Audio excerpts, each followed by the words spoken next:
기도드리겠습니다. 성령님 항상 지켜주심을 감사드립니다. 저희의 간절한 간구에 응답해 주심을 감사드립니다. 주여, 주님께서 저희에게 힘주시고 지혜 주시고 정말 저희의 눈을 밝혀주시고 말씀을 깨닫게 해주시니 감사드립니다. 말씀 깨닫고 성령님께서 주신 은사 받아서 나아가게 인도해 주시옵소서. 또한 저희가 각종 방언할 수 있게 인도하여 주시고 축사, 치유의 은사도 부어주시고 주여, 또 정말 예언 대언의 은사, 또 위로의 은사, 믿음의 은사, 섬김의 은사, 나눔의 은사 부어주시고 그 은사를 행하며 정말 주님의 이 사랑이 온 땅에 가득할 수 있도록 인도하여 주시옵소서. 저희를 크게 들어서 주시옵소서. 이 모든 말씀을 예수님의 이름으로 기도드렸습니다. 아멘. 고린도후서 6장 1절에서 2절입니다. 고린도후서 6장 1절에서 2절.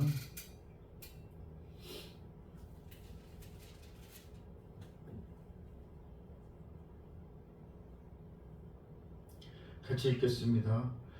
우리가 하나님과 함께 일하는 자로서 너희를 권하노니 하나님의 은혜를 헛되이 받지 말라. 이르시되 내가 은혜 베풀 때 너에게 듣고 구원의 날에 너를 도왔다 하셨으니 보라 지금은 은혜 받을 만한 때요 보라 지금은 구원의 날이로다. 아멘. 할렐루야. 오늘도 그 은혜가 넘치는 은혜 위에 은혜가 부어지는, 또 주님께서 여러분을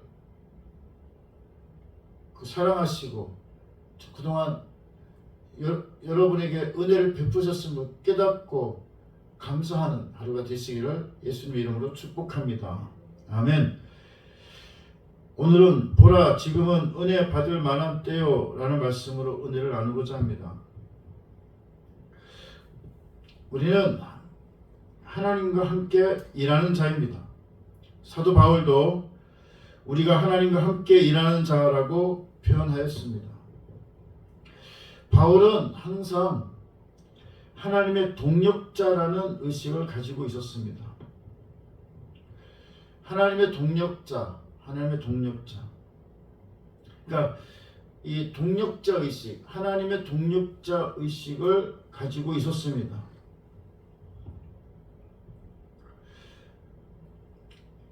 또 그 자신이 화해의 메시지를, 화목의 메시지를 전하도록 하나님께 사용되고 있다, 또 쓰임받고 있다 라고 항상 고백합니다. 그래서 그 전 구절에서도 이 화목을 강조하고 있죠. 하나님과 화목하게 할 수 있도록 우리가 들어서 주심을 우리가 받아야 된다는 것이죠. 그래서 우리는 화목의 전달자, 그러니까 그리스도를 대신해서 화목의 전달자가 되어야 함을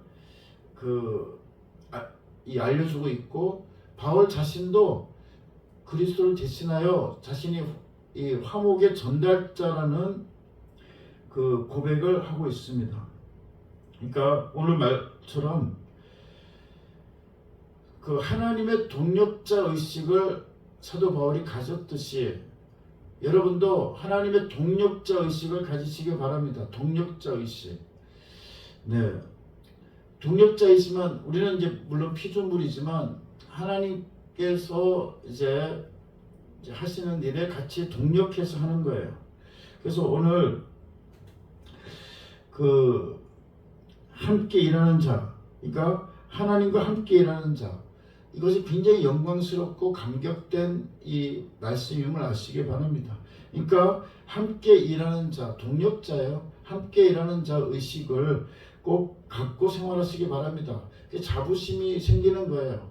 아이덴티티, 정체성이 생기는 거예요. 정체성. 우리의 정체성은 무슨 그 세상에서도 여러 가지 그 정체성이 있지만 가장 중요한 정체성은 하나님과 함께 일하는 자라는 정체성이 최고의 정체성입니다.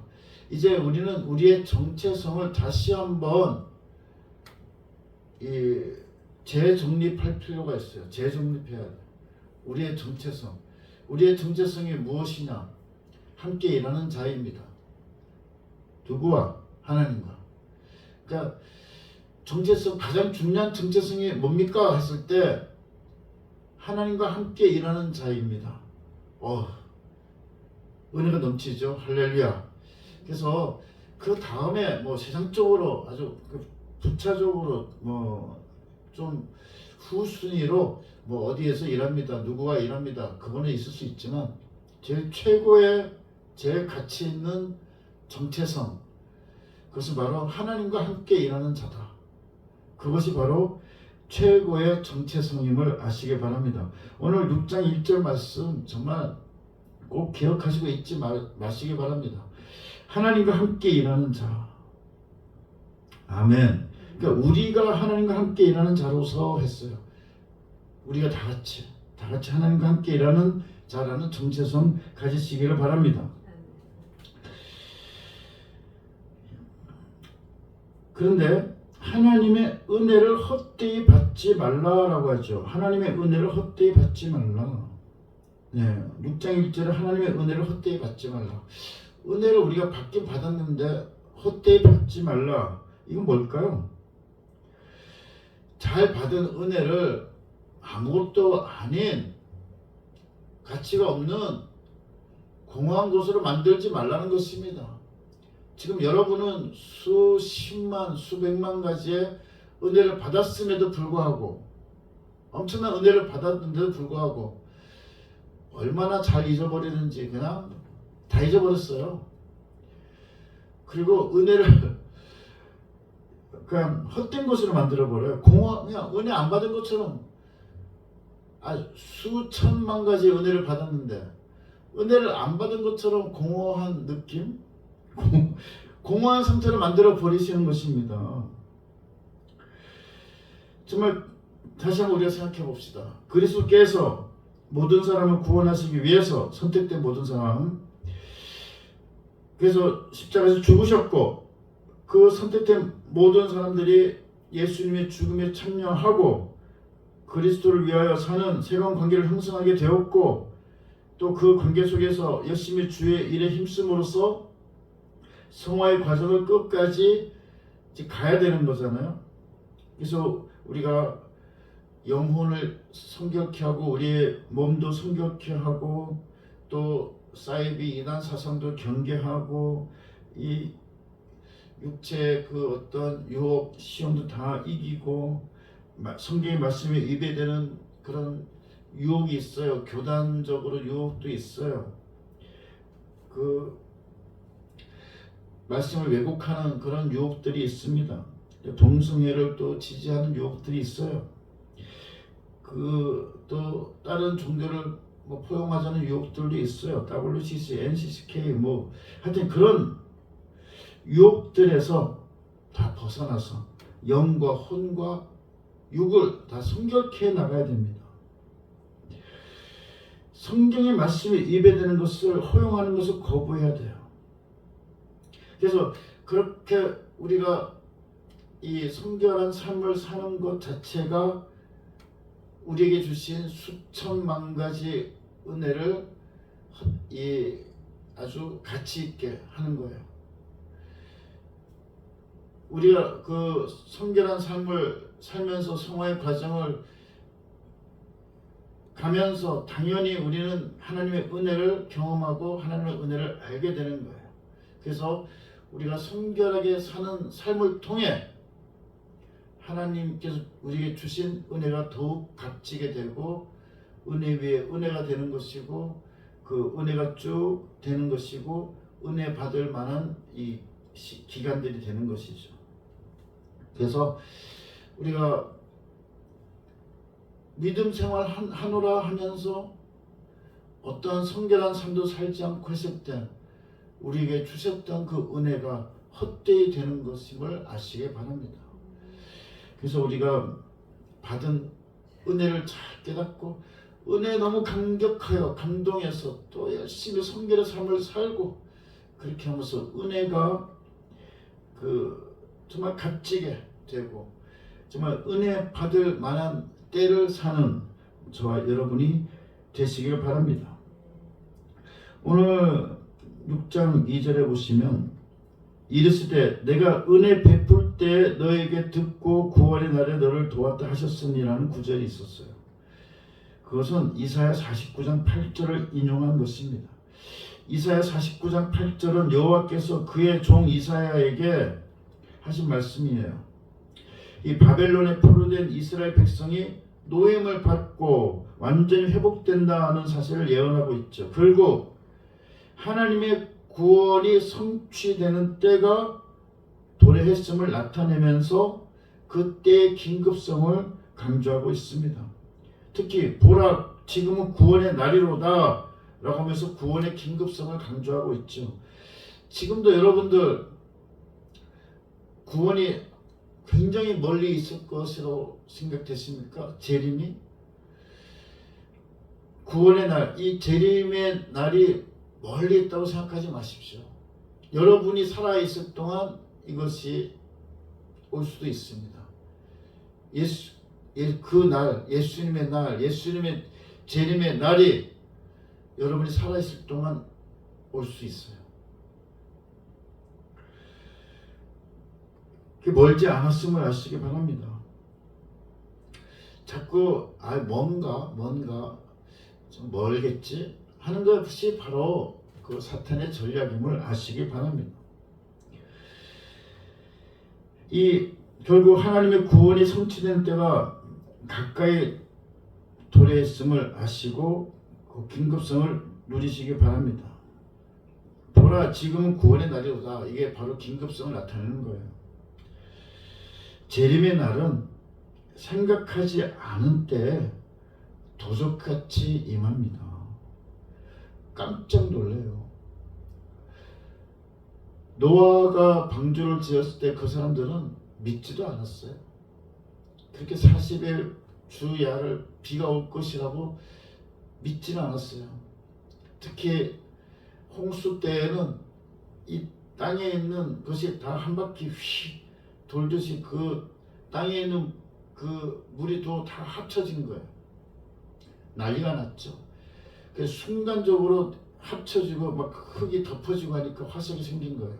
화석 자체가 이렇게 화석 자체는요 갑자기 탁 생겨야 거기서 밀폐가 생겨서 화석이 생기는 거지 뭐 수십 년 수백 년 이렇게 퇴적이 돼서 화석이 생기지 않습니다. 퇴적이 되면은 거기서 다 썩어버리고 뭉그러져 버리고 그 형체가 없게 돼요. 그러니까 이 땅 위에 수많은 화석들이 생긴 것 자체가 벌써 노아의 방주가 사실이었음을 알려주는 것입니다. 어쨌든 그 노아의 방주 때 홍수가 나는데도 비가 내리기 직전까지 그 사람들은 장가가고 시집가고 마시고 먹고 막 놀고 그렇게 있었어요. 정말 하나님 보시기에 굉장히 악했다고 하잖아요. 그렇게 악행을 저지르며 먹고 마시고 장가가고 시집가고 그냥 그 자기 사는 곳에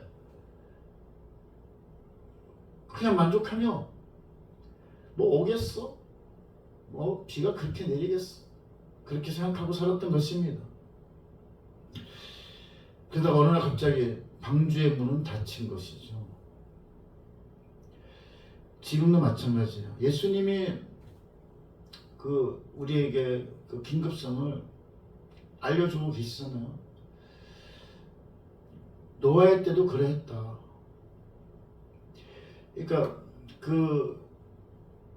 정말 그때는 예수님께서 특히 이 예루살렘이 멸망당할 것을 예언하시면서 그 긴급성을 말씀하시기도 하셨는데 지금 우리가 이 땅에 살면서 이 때를 살면서 우리가 긴급성을 딱 느끼시고 사시기 바랍니다. 멀리 있는 게 아니에요. 도적같이 오는 것입니다. 도적같이 갑자기 오는 거예요. 정말 바울이 복음을 선포하는 그 순간, 그때도 종말론적인 결단의 때라고 할 수 있는데, 정말 바울은 그때 스페인까지 이게 복음이 전달되면 세상 끝까지 전달되는 줄 알았어요. 근데 지금은 진짜죠. 지금 전 세계, 전 지구상에 복음이 다 전달되고 있어요. 이제 멀지 않았습니다. 이제야말로 종말론적인 결단의 때입니다. 여러분 다시 한번 저와 여러분의 마음을, 믿음을 추스리고 굳게 하고 다시 한번 결단을 해야 됩니다. 그래서 결단하고 책임감 가지고 성결의 삶을, 성화의 과정을 걸어가야 돼요. 그래서 하나님께서 저희에게 주신 수천만 가지 은혜를 결단과 책임으로 값지게 받고, 하나님께서 주시는 긍휼하심과 은혜, 사랑을 계속 느끼며 누리며 살아야 됩니다. 아까도 말씀드렸듯이 우리의 성결한 삶, 노력, 결단도 반드시 필요해요. 인내, 노력, 결단이 필요합니다. 그러면서 더 은혜를 값지게 하는 거예요. 기도하려고 애쓰고, 찬송하려고 애쓰고, 예배에 빠지지 않으려고 애써야 됩니다. 또 전도하려고 애써야 됩니다. 또 전도라고 해서 노방 전도만이 아니라 여러 가지 다양한 그 방법들이 있죠. 어쨌든 그 모든 것이 다 전도임을 아시기 바랍니다. 그런 모든 것이, 그런 것들로 인해서 진정으로 우리에게 주신 은혜가 더욱 값지게 됨을 아시길 바랍니다. 지금은 은혜 받을 만한 때입니다. 그리고 은혜 받고 있습니다. 따라서 그 은혜를 더욱 값지게, 은혜 받을 만한 때가 될 수 있게 우리가 성결의 삶을 살아가도록 노력하는 매일매일이 되시기를 예수님의 이름으로 축복합니다. 아멘. 아멘. 감사합니다.